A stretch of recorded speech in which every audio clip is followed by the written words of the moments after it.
സൂപ്പറാണോ? ആണോ? ആണോ സൂപ്പർ?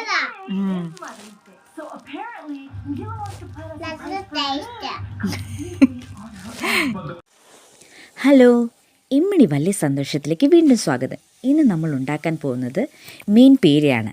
അതിലേക്ക് നമുക്ക് വേണ്ടത് ട്യൂണ ചങ്ക്സ്, ഉള്ളി, പച്ചമുളക്, ഇഞ്ചി, വെളുത്തുള്ളി, ഉലുവ, മഞ്ഞൾപ്പൊടി, കരിവേപ്പിൻ്റെ ഇല, കുടംപുളി വെള്ളത്തിൽ കുതിർത്ത് വെച്ചത്, 1/2 കപ്പ് ചിരകിയ തേങ്ങ.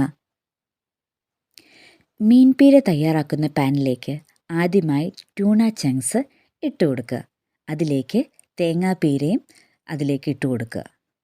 പിന്നെ മഞ്ഞൾപ്പൊടി, ഉലുവ, ചെറുതായിട്ടരിഞ്ഞ ഇഞ്ചി, വെളുത്തുള്ളി, ചെറുതായിട്ടരിഞ്ഞ ഉള്ളി, എരിവിനാവശ്യമായ മുളക്, കറിവേപ്പിൻ്റെ ഇല, പാകത്തിനുപ്പ്, അതുപോലെ കുടംപുളിയും ഇട്ട് നന്നായി അത് തിരുമ്മി യോജിപ്പിക്കുക.